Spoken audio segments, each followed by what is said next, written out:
Are you ready to create riches in your work and life? It's time for Shedding the Bitch Radio and TV, where you can discuss, debate, and get advice on how to discover and shed the bitches of fear, insecurity, self-doubt, and negativity, so you can realize your dreams and life purpose, and create and accelerate the riches in life you deserve. So let's welcome your ball of fire host, Bernadette Boas. Good day, everyone, and welcome to our latest episode of Shedding the Bitch Radio and TV. I'm Bernadette Boas of Ball of Fire Coaching, and what we try to accomplish here is to really bring you the guests and the topics that would really help you shed your bitches in order to really create riches in your work and your life. And so I'll be introducing a rich question to you in just a minute. But what we want you to do is get ready to be grounded in this conversation. We're going to bring fun to finance. Who doesn't think finance is fun? Money management, budgeting, restricting yourself. And who has some hangups? Who has some bitches of fear, insecurity, doubts, negativity around money? Well, we're going to take care of all of it today, and we're going to bring fun to finance. So the prevailing attitude among many in the financial world seems to be money only works if you take it seriously. But treating money as only slightly less fun than a colonoscopy means avoiding the important work of taking care of your finances, according to our guest. Emily Guy Birken brings some much needed humor and lightheartedness to the topic of money management. So what we're going to get into and discuss is how to make money much less stressful, which will also lead to better financial outcomes. As well, how to figure out your why, which makes financial decisions easier. And lastly, how gamification can help even the most reluctant budgeter. Now, we're going to talk probably a lot more, but those are going to be the three things that I want you to be focused on. So your rich question, which again, helps you to ground yourself in the conversation that we're about to have. And then maybe you're, all of a sudden thinking of the questions that you have, you can pose them in any of the posts that you see this streaming on our podcast streaming services, as well as on our Shedding the Bitch YouTube channel. And at the same time, you can kind of listen for intentionally the advice and the tips that our guests will provide. All right. So let me introduce you to Emily and then bring her in. Emily Guy Birken is a former educator, lifelong money nerd, and a Plutus Award-winning freelance writer who specializes in the scientific research behind irrational money behaviors. Her background in education allows her to make complex financial topics relatable and easily understood by the layperson. Her work has appeared on the Huffington Post, Business Insider, Kiplinger's, MSN Money, and the Washington Post online. She is the author of several books, including The 5 Years Before You Retire and Financial Stress Now, and the brand new book, Stacked, Your Super Serious Guide to Modern Money Management, written with Joe Saul-Sehy. Emily lives in Milwaukee with her spouse, 2 sons, a retired racing greyhound, and a cat who doubles as a throw pillow. How are you, Emily? I'm doing great. And speaking of my retired racing greyhound, he is taking his retirement very seriously behind me. Yes. He's asleep on the couch in my office. And he's beautiful. He almost for those of you who are just listening, you have to go over to our Shedding the Bitch YouTube channel and check out this video. Beautiful. He, she or he? He almost looks like a statue, like he hasn't moved since I've seen him. So that's fabulous. And we were talking, everybody, both audio and video, that I too have 3 dogs in my studio with me, and I have hardwood floors, clitter, clatter, clitter, clatter. So don't adjust your laptop audio. It's not you. It is the lovely claw steps of pets. And we absolutely love that here. Well, I am excited about having this conversation. One, because the fun of it, we probably can find many or very few people who raise their hand going, yeah, financing, budgeting, money management is fun. Mm-hmm. But yes, you bring the humor and the fun to it. Let me ask you though, based on your background, how did you all of a sudden want to take this spin when it comes to money management? Well, so I have two major life goals. I like to tell people this. So one has very little to do with my career, and that's to have shiny hair. Um, Okay. my second major life goal is to be funny. And I say that, and people will be like, "You're funnier than you think you are." I was like, "No, no, no. I'm working towards it. This is a constant working towards goal." And so that's always been true when I was a teacher. Prior to that, when I was job hopping, and now that I'm a writer in the finance space.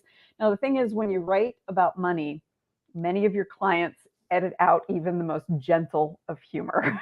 Isn't that the truth? Isn't that the truth? And it's understandable. They want to just the facts kind of sentiment in what I'm writing. So with this book, I really wanted to kind of lean into the idea that you can have a much better outcome with your money if you are lighthearted, if you look at it from a humorous point of view, and if you really focus on the joy and the fun that you can have. Because when everything is dry and deadly serious, you're going to turn off the people who most need to read money books. Right. So right. I had an experience. My most recent book prior to this one was End Financial Stress Now. And I wrote that book because I had for many years been wanting to help people recognize that a lot of the financial stress that we carry is completely unnecessary. Now, that's not to say that you can live without financial stress. Everyone is going to feel some financial stress. But a lot of the stress that we carry comes from things that aren't about the money, because money doesn't actually exist in the real world. It's a delusion we all share. That doesn't make it any less real, but it doesn't really exist. It doesn't exist in nature. You can't eat it. You can't build shelter out of it. You can't wear it. You can't even spend it outside of where it's accepted as legal tender. So because it's this kind of delusion we all share, we all put our own belief systems onto money, and we put our morality, our neuroses, our childhood trauma onto money. And so a lot of times when we're feeling stressed about money, what we're feeling stressed about is this meaning we've put on money rather than the money itself. So I wrote End Financial Stress Now, and a friend of mine from college was super excited for me, and she told me she bought the book, but that she was afraid to read it. And I was like, "Oh my goodness, why are you afraid to read it?" And she said, "I'm afraid it's going to tell me I'm doing everything wrong." And of course, I reassured my friend, but that made me realize, like, the people who are, I most want to help. And, with a book that I intended to be reassuring, are going to have this big limiting belief that keeps them from picking up their book, Right. that book. And so getting a chance to work with my friend Joe, who's a podcaster, he podcasts with, it's called Stacking Benjamins.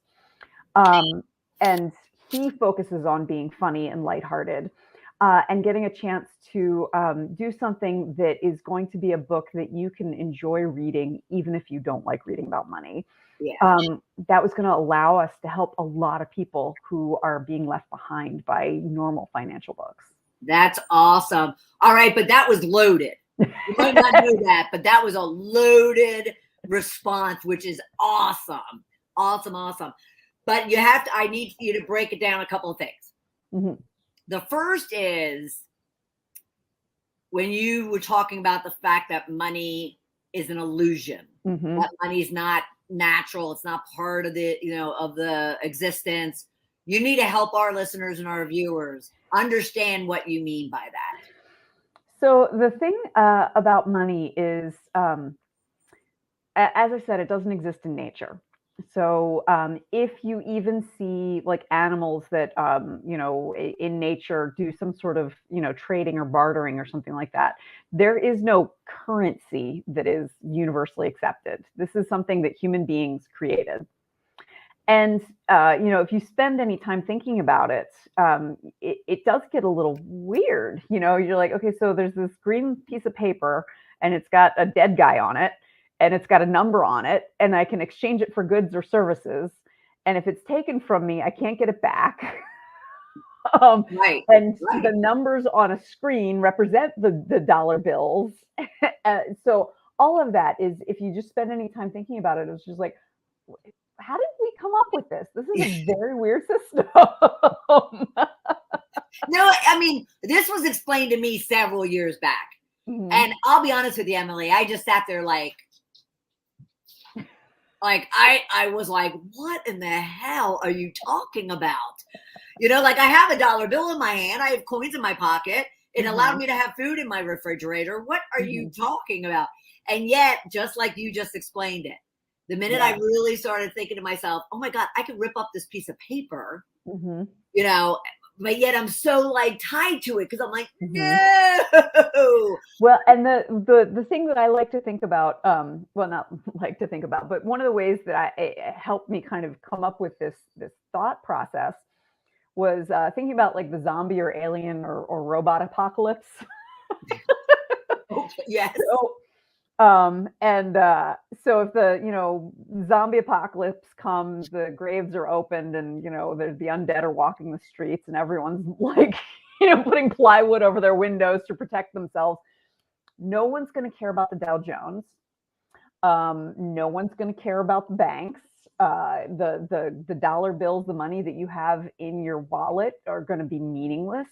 The fact that you have a BMW will be meaningless unless it's reliable source of transportation, but that's only until the gas pumps run dry. Right. So and that's where once you start recognizing how fragile the system is, and when I say fragile, I don't want to scare people to be like, oh, everything's going to fall. That's not what I mean. What I mean is it works for the particular way that we live now. It's the system that we live under now, but that doesn't mean it's always been the same system or will always be the same system. And kind of recognizing that, I find to be very freeing. I know some people might find that like terrifying, like, well, okay, but I understand how to, balance my checkbook now. I understand how to do this. It took me 48 years, Emily, and now you're going to tell me something else. No. Well, and the thing that speaking of bringing fun to finance, the thing that got me to realize how freeing this is was reading a graphic novel about the Holocaust. Okay. So there's a book called Mouse by Art Spiegelman. It is about his father's experience in the Holocaust. His father was a man named Polish man named Wladek. He was Jewish, and he was incredibly talented as a businessman. And so even though his business was taken away from him and all his money was taken away from him, and he was in the ghetto at first with his wife, he managed to find ways to like make trades and barter and things like that and get better treatment for himself and his wife, and even make some money when he wasn't allowed to in the ghetto, because he had that innate ability. And then even when he went to the concentration camp, the same thing happened. And so for me, I find it very freeing to have that realization, like, oh, okay, so money isn't really real, but what is real is what I can do. My skills are real. Right. So I will be able to apply them to whatever situation comes up.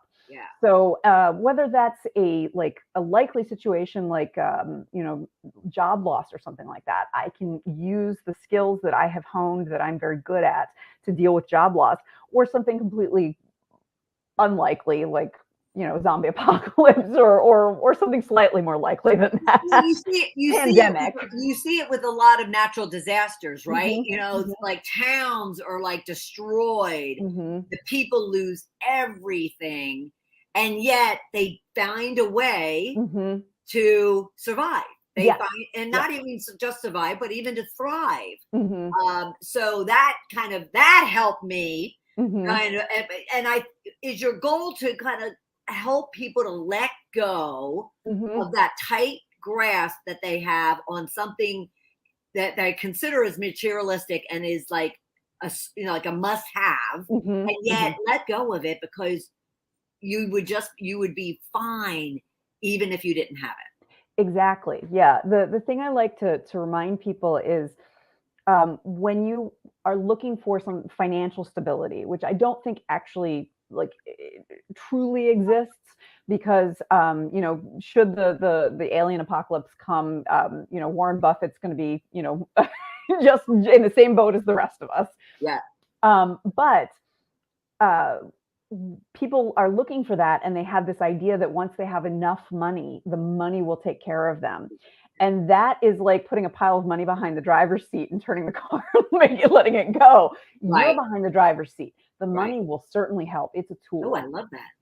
But it's not something that you want to be driving. You want to recognize what you bring to the table, what skills you have, and then also recognize where you do need money to help you with things, so that you can focus on the things that you're good at and rely on money for the things that you need a little help with, and recognize just how many skills you bring to the table. Yeah, absolutely. I love that. I love it, especially that car analogy, because it's so true. So let's bring some fun to finance. What would you say, or what is so important for people to possess a playful attitude about money, especially when they are in a state of anxiety or stress, even panic and desperation around it? Why is it important to have a playful attitude, and how can they get there? Yeah.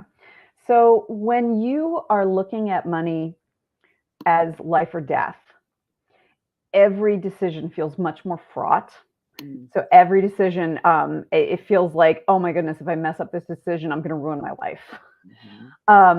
And so one thing that I remind people of a lot of times when I talk to people and they're really, really anxious about money, I'll ask them, do you cook? And they're like, yeah, I cook. I'm like, do you cook chicken? I'm like, yeah, I cook chicken. What's the worst thing that happens if you cook chicken incorrectly? You could make someone sick, or they could die. What's the worst that happens if you do money incorrectly? Now, unless you're embezzling or knocking over banks or anything like that, the worst that happens is you have less money. No, that's not to say that's not a terrible thing. Right. But nobody will die. Right. Nobody will die. And yet people feel a lot more comfortable trying out the new chicken recipe, where if they get the wrong chicken, or if they cook it incorrectly or not quite enough, that could give someone salmonella. They could get seriously ill or die. So that's one of the things that I want people to kind of keep in perspective is it's serious, but it's not as serious as you think it is. Then the other aspect of it is, when I was first out of college, I worked at Barnes & Noble. I was making $8.25 an hour, which this was back in 2001. So it went farther than it does now, but it still wasn't a whole heck of a lot of money. And it was a struggle. It was a struggle to make sure that I could pay my rent, my student loans, groceries, all the things that I needed. But the way that I was able to do it was I started looking at my money like a Tetris game. So if you've ever played Tetris, it's the blocks are falling constantly. They're weird shapes, and so sometimes they don't fit in a nice way. So it looks a little bit ugly, but once you're able to fill in a line, it disappears. And so I realized that my bills were a little bit like Tetris. They kept coming. Like with Tetris, they never stop coming. If you mess up on one turn, it makes the next turn harder. But if I started thinking about it like Tetris, where like in Tetris, you can move things around and change directions and find a place where it can fit. That gave me the freedom to, instead of being like, oh my goodness, I don't know how I'm going to pay my car insurance bill. I've got rent due and blah, blah, blah. I started thinking about it more strategically, like it was a game, like Tetris. Like, oh, okay, well, if I plan on doing this and then do that, if I change my due date with my credit card because they'll let me do that, then maybe I could use the money that I was going to do that to go to my auto insurance. And so all of a sudden, because I brought a spirit of play to my very, very constrained budget, I was much better able to look at it in a way that allowed me to make decisions that weren't based on anxiety or fear or concern. Right. Well, and I love that, because what you're also saying, and I know I mentioned at the beginning, we're going to talk about gamification, because again, what you were just describing too, because I'm very visual, just brought up for me that, I would look at it as like kind of like a competition. It's like, Mhm. how can I beat myself at figuring out that Yes. if I can't pay this, but I can pay this? And what if I Mhm. called up and said to my, cable company, hey, look, Mhm. I need a cheaper rate. And I would kind of make it a game to challenge myself that if it looks like this right now, my monthly expenditure, I'm going to try to get it down 10% by the, Mhm. is, Mhm. is that also part of like making this fun and playful? Absolutely. Yeah. There's, depending on what resonates with you, finding a way to make finance decisions fun and playful can make a big difference. So, I've always been a money nerd, as you mentioned. My husband is not necessarily. When we first got married, he owned a house and he had a home equity line of credit on it that was not paid off. And I was like, I am not comfortable with that not being paid off. So when we first got married, we lived on his income and we used mine to pay off his HELOC. Now the thing is, he was like, whatever, it is. And I was like, no, no, no, this will be fun. He's like, sure, it'll be fun. Sure, it will be. Sure. So we had a dry erase board in our kitchen, and we just made a very simple debt payoff thermometer where we put I think it was about $32,000, and we broke it up, to like into $8,000 quarters, and then down into like 1,000 pieces and $1,000 pieces in there. And so we said, okay, once we've paid off 8,000, we're going to go get Indian food at our favorite restaurant. Once we pay off 16,000. And so we were sending my income there, and then we were finding extra income. And this was long enough ago that we were still getting statements in the mail. And on the day that we knew the statement would come, like we'd both race home because we wanted to be the one to fill in the thermometer, because it got to be fun. Right. As I suggested, it got to be like, oh yay, we can color in another block on the thermometer. There's another Yes. $1,000 gone. Yes. And so something that's a long slog. I mean, debt payoff is not a great Right. day at the beach. Right. Right. We found a way to make it fun, and then because we have this spirit of competition, we were like seeing who could be the one to get home first to color it in in the debt thermometer. We'd see who could find a little extra to send in addition to what we were already sending. Yeah.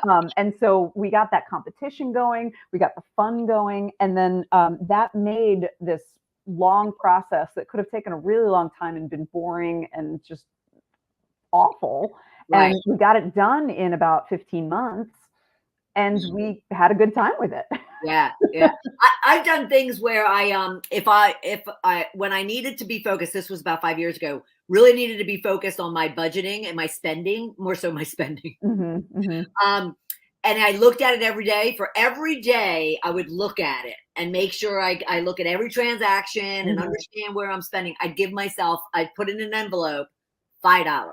Mm-hmm. And I would put the date that I did it today, $5, $5, $5. And at the end of the month, I'd have that's only $150, but it was so gratifying to where then I continued it for the entire year. And the next thing you know, don't make me do math, but the next thing you know, at the end of the year, I did something with the $1,000 or $1,500 that it was. Yeah. So you're right. It takes the stress out of it. Absolutely. And so to your point, you were talking about how when you are stressed about things and you're all in your head about it, you can't just work. I don't want to put words in your mouth. You can't work through things. So your objective too is to get rid of the stress. So then you could be more creative. You could be more, playful. Yeah. And you can enjoy it more, right? Yes. Well, and it's kind of like how it can be really easy to give a friend advice about a situation. You can see like, oh yeah, if you did this and then this, I think that would make things a lot easier for you. But it can be so hard to be in the same situation and take your own advice. Yeah. And so one of the things, and it's because you feel the anxiety and the stress of your own situation, whereas, Right. What you're feeling for, a friend is empathy and wanting to help. So one of the things about making things more playful and gamifying is that it allows you to have a little distance between the situation and how you feel about it. Right. And with that distance, you get a little bit more clarity on options. And this happens to all of us. I mean, we all Right. have situations where we're so close to it, we just can't see the solution. Right. Um, And I we're had, just swirling and swirling and just yes, causing more and more anxiety and stress for ourselves. yes. And we can also not even realize we're in the midst of that. Right. We think we're thinking rationally. We think Yeah. that we're doing everything right, and it'll take a third party or like something. Even if I've had situations where like if I'm stressing about something and I go watch a movie and I like am with someone else, I am someone else for 2.5 hours and come back, I can think about it better. Right. It's true. And so just recognizing when you're too close to something, Yeah. and how that spirit of play, or even thinking about one of the things I like to do is especially when you're really stressed, how would you tell this story 10 years from now once it's funny? And think about it that way. That can also help you get that distance, and help you find the humor in it, because in most things there's some humor in it. Yeah. And finding that humor and being able to laugh at yourself, laugh at the situation. And that's not to say I don't take financial stress and serious financial situations seriously, Right. but in the same way that when you're dealing with a health scare, or you've lost a parent or anything like that, there will be moments where you're telling kind of dark jokes, and because that makes it a lot easier for you to handle what comes next. Right. And so recognizing that money is like that as well. If necessary, it can be like telling funny jokes at a funeral, because Right. that helps break the tension and helps everyone get together. Yeah. So, and that's something that I think a lot of us forget about when it comes to money, because money is a taboo subject in our culture and we just don't talk about it. So we don't Yeah. have a chance to tell those Right. dark jokes, or Right. or make that funny story about money that helps you get a little bit more clarity. Do you also, because I love your playful side, right? Mhm. But at the same time, from a logical perspective, do you ever look at your client and, pretty much, because this is what I have to do to myself. I have to, so in your case, remind them you've been through shit before, Mhm. Mhm. and you've gotten through it, Mhm. and you've, spent hours, days, months, years totally stressed out and anxious about something, but you've gotten to the other side. Mhm. And therefore consider that, because any moment of time you're expending in stress and anxiety is just losing that time. Mhm. Mhm. Like, so I love the playful side, but Mhm. call your clients out to kind of remember that as well. Absolutely. Several of my clients have been in situations where, they're getting out of a difficult marriage, they're dealing with job loss or something like that. And, just in the establishing call where they tell me where they are right now, I'll say, look at how far you've come. You're a badass. I mean, you have done X, Y, and Z. You've left an abusive marriage. You have, gotten custody of your kids. You have done the really hard stuff. What we're doing now is going to be a lot easier. Yeah. And it feels hard because for whatever reason, you've got a limiting belief about money, but Right. recognize what a badass you are, Right. and start from there. Right. Yeah. Well, I have to admit, I wish I have had you in my corner for the last like 30 years, because, I was in college and I got audited by the IRS because I was making too much money as a student. Oh my And, goodness. and then, I lost $150,000 in a business that I was only with for 6 months. And then, so Mhm. yes, I can laugh about it now, Mhm. Mhm. to your point, but boy, but at the same time, I look at it and I say, I've gotten through that. Mm-hmm. Mm-hmm. I can get through other things. So now a little bit serious though. So a lot of people are in their head and they're scared to death about what's going on in the world, and this looming, we have inflation, but this looming possible recession that could be upon us again. And as opposed to, I don't think you want them starting to grab at everything that they've got. What would you say to them? And you wrote in your book about planning for an inflation, planning for bad times. Well, those are my words, not yours. So what do you say about that? What does that mean? And what does that look like for someone? So, recession is one of those things that it's this, boogeyman that we like. It's the economic boogeyman. And then you've got economists who, you get two economists, three opinions. And so they say like we're headed for an inflation, and like headed for a recession because of inflation, because of gas prices, housing prices, grocery prices. It's very clear. And then you have another person saying like nobody knows, who can tell? And so that's helpful. Thank you. Yes, yeah, exactly. So the truth is, no one has a crystal ball. So there's no way of knowing for sure.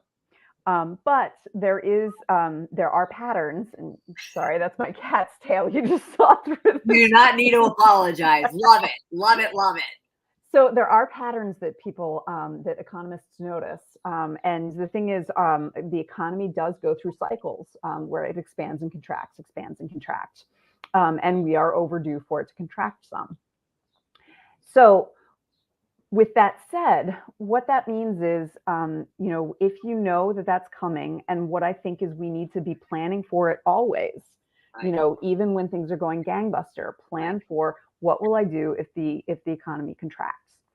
And so some of those things are all the things we talk about, I call them the greatest hits of financial writers. It's, that old favorite, make sure you have an emergency fund of at least 3 to 6 months worth of living expenses. Right. So, and then there's other stuff like know what your minimum budget is just to keep the lights on, what's it going to cost for mortgage, utilities, groceries, childcare, and then what can you cut out if you need to. Right. And then being cognizant about how you spend your money is really, really helpful. If you're someone who's never paid attention to how you spend your money, I think like what you suggested, just checking your transactions on a weekly or twice weekly basis can be great, because all that does is it gives you information. But that information will be in your head the next time you're like, oh, you know what? I'll just run to, Starbucks and get a couple coffees. I want to buy one for my friend too, and blah, blah, blah, blah. And if you think, you know what? I spent $50 at Starbucks last week. Maybe I'll just call my friend and say hi. It's so true. You shock yourself when you start looking at stuff. Yeah. And so having that information, and a lot of people are afraid to have that information. I had a friend who once told me, like, I don't go to the doctor because I only get bad news. I was like, you only get bad news because you don't go to the doctor. It's so true. So people are like, I feel like, checking my transactions is always awful.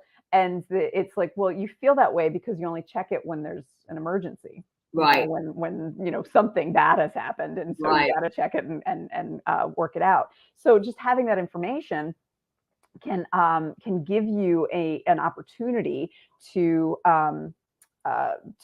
make changes to how you spend money, and that can also help you kind of take a look at like, what were you spending on groceries before? What are you spending now? You're buying generally the same things. And you're realizing, wow, ground beef is really expensive. Okay, maybe we'll be doing a little more chicken, or maybe we're just going to try more vegetarian options. Right. So having that information empowers you to make the best choices for your finances, no matter what is happening in the economy. And I would say, do your clients also experience not only empowerment, but control. And control can keep you sane. Yeah. Control can keep you off the edge of like desperation. I've been there. I mean, you and I could probably have a whole series of a podcast. You just talking to me about my money stuff over the last 40 years, because I've had them. But to everything that you're saying, I also can laugh about it now because I've been through it, and there are solutions to those situations. But I just wish I'd met you many years ago. So you and Joe, and Joe Saul-Sehy? Sehy. Okay, so Sehy, I'm sorry. Sehy. So co-author of your Stacked, your super serious guide to modern money management. Well, you guys are very open and upfront, which I love, about your mistakes. Share. You must share. You must help us realize that we're not alone. What were your mistakes, and why did you decide to share them? So I'll start with the second question first. We wanted to share our mistakes because we didn't want people to feel like we were, these gurus up on the mountain, that you come for the enlightenment. We are just as human as everyone else, and we make just as many mistakes as everyone else in finance, even for like a lifelong money nerd like myself. I have made my share of financial mistakes. And what's funny is Joe's financial mistakes that he talks about are a little more typical financial mistakes. Mine, I think, is more permanent. That is because I have a very ill-advised tattoo. Okay. Yeah. So when I was 22 or 23, I was dating this complete jabroni who was not worthy of me. We broke up, and I shed a few tears over this jabroni. And then 2 weeks later, my grandmother died. Ooh. And my grandmother and I were very close. I just thought the world of her. She was amazing. And I was so mad at myself for having shed those tears over Mr. Jabroni face. So I was like, you know what? I need to remind myself to save my tears for things that matter. So I went. Love that. Yeah. Well, thank you. So I decided that I needed to get a teardrop tattoo on my back right shoulder, and I needed it right then. And so I was in my early 20s. It was $150. I went in without having thought about it for more than, I don't know, 20 minutes. It took less than 10 after leaving the tattoo parlor. Well, for one thing, that the $150 came from my grocery budget, so I was going to be like peanut butter and ramen the rest of the month. Yes. And for another, I was like, I've just put permanent body modification. No judgment here. I don't have any, but no judgment. And then it gets worse. Several months later, I learned that among certain gangs, a teardrop tattoo represents every person the inked individual has killed. So my tattoo seems to say that I offed my own grandma. Mercy. So the moral of that story is do your research on tattoos before you get one. If you're going to, make sure you do some research. So financially, the mistake was relatively big, but because as I said, I've always been a money nerd. I knew where the money was coming from. I was able to make that work. Right. But I made a permanent decision because there's a couple of reasons why that decision was there. One was I felt like I needed to honor my grandmother in a way. And I was very much raised with the idea that a way to honor someone is to kind of give something up, to make a sacrifice for that person. And so the idea of spending $150 to like show the whole world how much I loved my grandmother, right. And having to subsist on ramen and peanut butter for a month was going to be a way of showing my grandmother how much I cared. the thing is, my grandmother would have been horrified. I was going to say, your grandmother probably would have been like, what are you doing? Yes. Absolutely horrified. Yes. And so that was one of those like pivotal moments for me, recognizing how irrational my own brain could be in convincing me to do things that were not in my best interest. Right. And it helped when you're me in a vulnerable state, when Yes. you're in a vulnerable emotional state. Yes, Right? absolutely. And Yeah. that's when you often will see people make the strangest or least thought out decisions about their money is when they are vulnerable. Right. So the other time when I have spent money in ways where I'm like, what was I thinking? Was right after I had a baby. Because in those moments, I'm just like, I need to make sure this child is protected from everything. So what'd you buy? I spent way too much on car seats.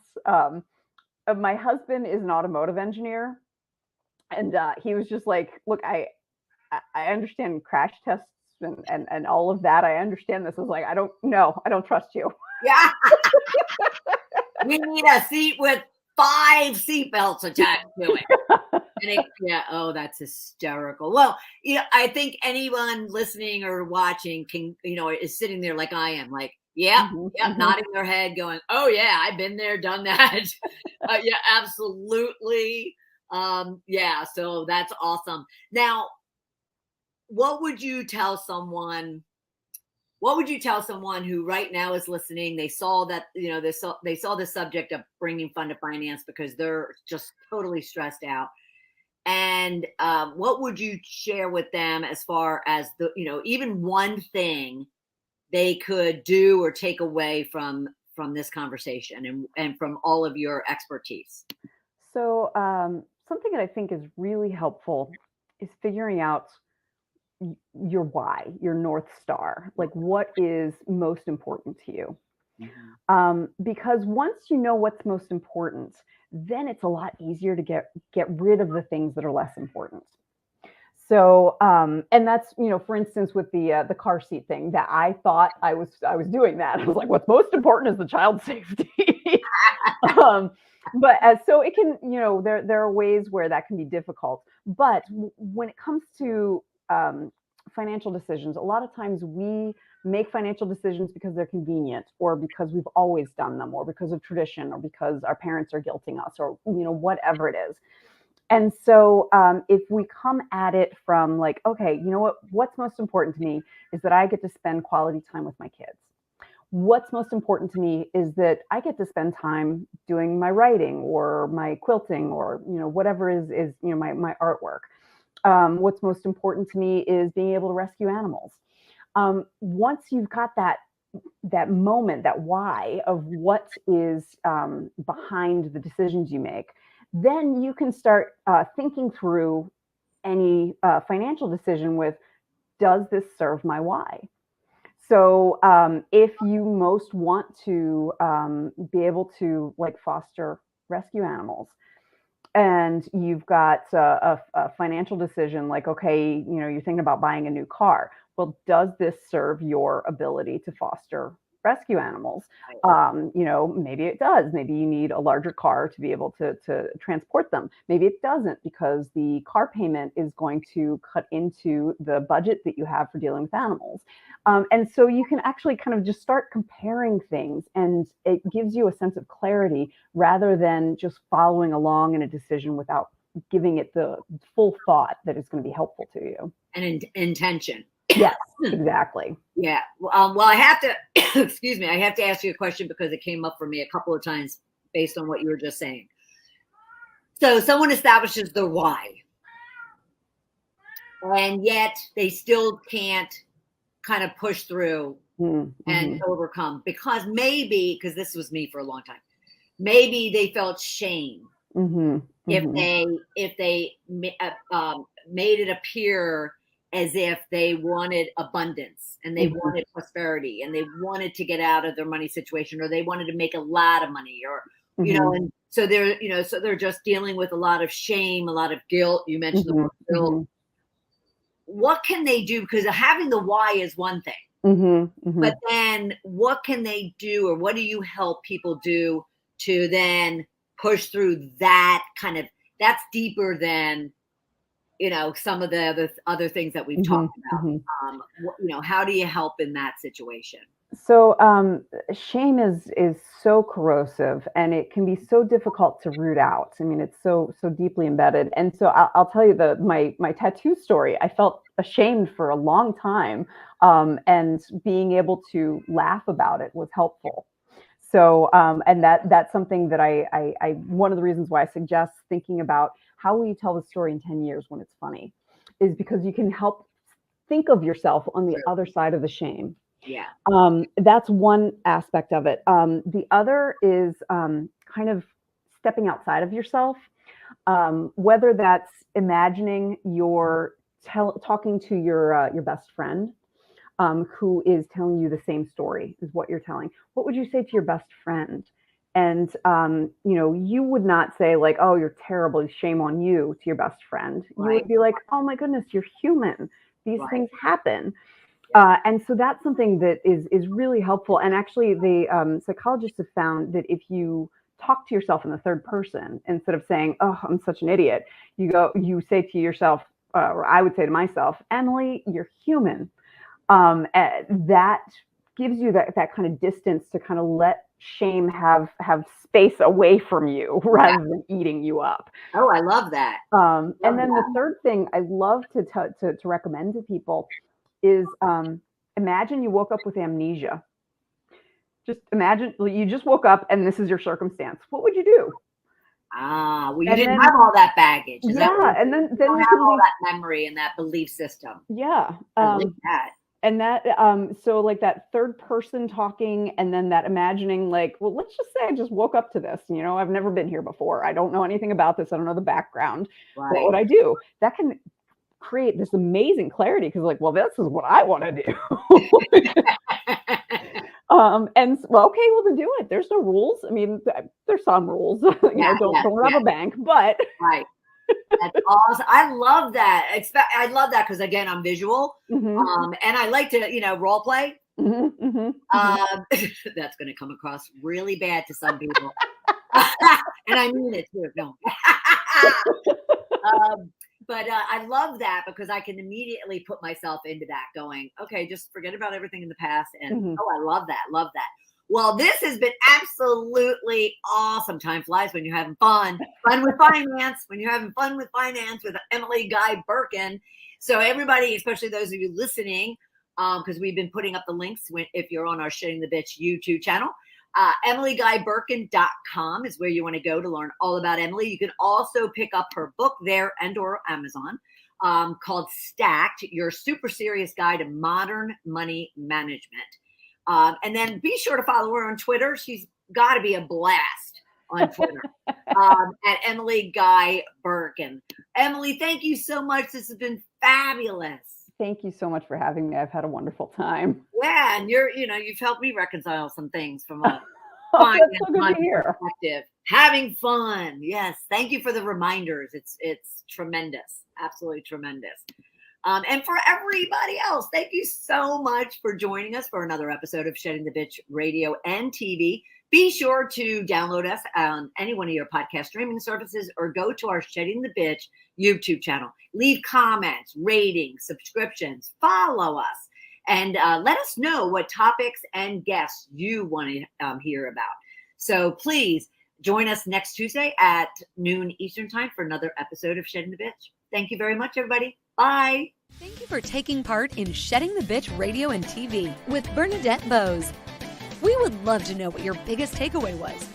Go to Shedding the Bitch on Facebook or YouTube and leave a comment. You can also subscribe to the show on Apple Podcasts and YouTube so you don't miss a single episode of the show. And with your input, we can help other powerhouse women just like you find the show and decide if it's right for them. Learn more about Bernadette at balloffirecoaching.com